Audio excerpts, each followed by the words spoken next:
Let's get into the nitty gritty a little bit more. Yep. We'll narrow in. How does it actually work?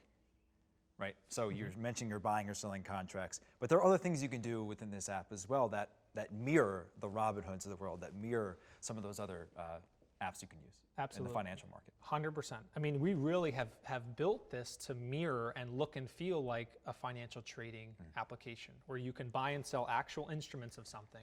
And we even think, like the way we pitch it to folks is we're taking that stock market experience, all the craziness, all the engagement, all the dynamicism, and we're putting it into a 48-minute basketball game. We're putting it into a 9-inning baseball game. So if you think of an example, so we're going to list the Phillies to beat the Atlanta Braves as an example, right? Maybe the market thinks that the Phillies are underdogs. So maybe the Phillies are trading something like $35 or $36. You as a customer, right, can buy contracts at $35, and because our price represents the probability of the Phillies to beat the Braves, it's going to change. It's going to change in real time. Yeah. If a pitcher gets pulled, it might go down. They hit a single, it's going to go up. And at the end of the game, you know, okay, I'm risking 35. That's the most I can lose. And the most I can make is 65 if the Phillies go ahead and win the game. So not only can you trade at the best price, you can trade in and out of positions. So you could buy your contract at $35, and JT Realmuto hits a home run, and now it's trading $55. So think of like a stock market example. You buy Apple, has a good earnings report, it's up 10%. You may want to sell Apple. The exchange doesn't tell you when you can't buy or sell. It's just there to facilitate transactions. And I can do that when?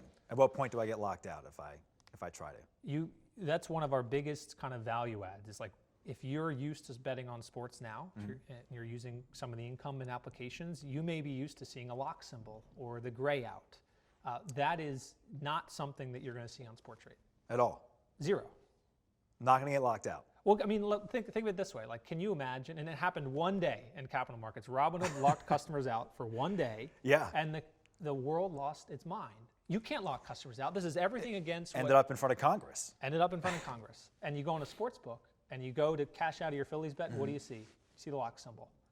I just don't see enough of a difference, to me, between buying or selling or trading on the probability of the Phillies to win, or trading on, Apple's share price to warrant this massive rift on how customers are treated in sports betting and everything we've seen to this date, and this unbelievable protection, innovation, transparency, liquidity that we are all afforded by virtue of using something like Robinhood or something like Webull.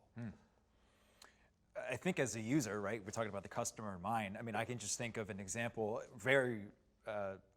this baseball season, right? You mentioned Phillies and Braves, going on a sportsbook app and going to all for every single bet you can make there, and then seeing nothing but a lock symbol. So you're saying one of the things that Sporttrade can do is never have that happen, never have that problem. I will be always able to go in and out of positions, trades at any point? Correct. Just like on a stock exchange, but for that one day where Robinhood, for its own reasons, decided to not allow customers to buy and sell. We saw that voracious reaction of, you can't do this. And I think that's really our target customer, right? Someone that is familiar with day trading, understands capital markets, understands buying and selling. And if they had that type of reaction for one day, for one broker, imagine if, just like you, their first experience was to go and buy the Phillies or bet on the Phillies, and they saw a lock symbol. Like, it just doesn't compute with our generation. Like, it just doesn't make sense. It's not friendly enough, I'll tell you that much. Right. Well, something else too, you mentioned the fluidity of how this is going to move back and forth. Does that mean better prices? Does it mean better odds? Does it mean both? It means it all. So if we think about like that experience of you being locked out on DraftKings FanDuel, right? It's not that on Sporttrade you're always going to be able to transact at a super great price, right? It's an exchange. We do not guarantee the prices on our platform. We simply facilitate buyers and sellers. Now, there's a lot of things that we do, and we'll talk about, to try and make sure that we maximize the chances of you transacting at a really great price. But one of the really cool differentiators about Sporttrade is that, just like on a stock exchange, if you don't like the price that's offered, you could say, well, okay, I can buy the Phillies at $35 and I could sell them at $31 per contract. Well, what if I want to buy them at $33 a contract? Sporttrade is the only venue in the US for sports betting that allows you to do what you do in capital markets for sports. So you can actually ask for a better price. which means that if the market makers, and we'll talk about them, a very important part of our ecosystem in a bit, but if market participants aren't very confident in the probability of a certain outcome, we're not going to bar you as the exchange to say, well, some segment of our market participants don't want to price this game at this point, and now you can't. That just doesn't make any sense, and that is the bookmaker model. Hey, we don't want to take any bets at all, no matter what, and it just doesn't compute with me. We touched on a lot there, and now we're going to round back to a lot of different things that you just talked about. But let's go to market making, right? What is that process going to look like on Sporttrade, specifically towards the end of games and in general? Yeah. So this is something I learned by virtue of trying to build an exchange. Even through school, I felt like I understood kind of the financial system pretty well. And then I said, okay, I'm going to build this exchange. And I sat down on day one and go, all right, well, how does this work? Who makes the first step? Is it the buyer that starts, the seller? A heavier lift than maybe you thought. Yeah. Oh my gosh. Yeah. Absolutely. Amen. And the idea that I learned very quickly is that there's this massive chicken or egg problem with all marketplaces. Uber had a chicken or egg problem. DoorDash had a chicken or egg problem. Sporttrade is going to have, a chicken or egg problem. NASDAQ and all the stock exchanges, they all have a chicken or egg problem. And how that chicken or egg problem is solved is that there are certain market participants that exchanges work with, and they guarantee to the exchange, like, hey, I'm going to provide liquidity, bid and offer quotes. I'll offer to buy and sell all of the listed outcomes that you list at a certain spread and at a certain depth of liquidity. And by having multiple of these market makers, that's the same model that happens on today's US equities exchanges. If you took the New York Stock Exchange right now, and the New York Stock Exchange went to its market makers and said, you don't have to show up for work today, everyone's 401k would collapse, right? Because I had thought when I first started this, well, the exchanges is all of these buyers and sellers in a very peer-to-peer manner, and they're all going to somehow come together and agree on price.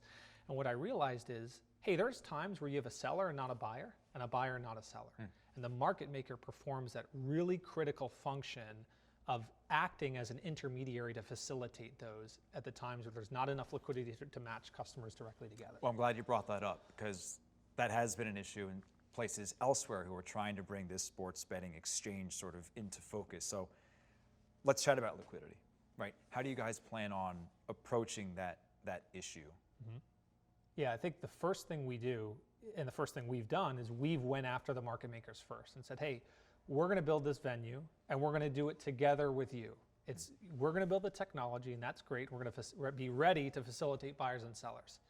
We're going to bring in retail customers, but we need that critical piece of you taking that first step in price discovery, saying, well, the Phillies have about a 35% chance of winning, so I'll offer to buy at 33 and offer to sell at 37, right? So that's the first critical step of creating liquidity, is having strong partnerships with market makers that say, hey, we want to make this work too. We want the liquidity to come on Sporttrade, and we're going to make a tighter market than all the sports books out there. And not only do we partner with one market maker, we partner with multiple market makers who now have to compete against each other to offer the best spread to the market. So that's steps 1 and 2. And then the really cool third step is, again, retail customers, even if you don't like the super competitive price you're getting on Sporttrade, you can actually say, I want an even better price, as we mentioned. So I can buy the Phillies at 36, let's say, and sell them at 34 to beat the Braves. You know what? I want to put a bid in. I want to buy them at 35, right? And now, because we encourage this type of equal access from retail customers and market makers, retail customers can do the same thing market makers are doing. And now when you bring in that third critical component of those early adopter retail customers, they're going to add liquidity to the venue, and that's how you get this super tight utopia of like, oh my gosh, I could buy the Phillies at 35.5 and sell them at 35.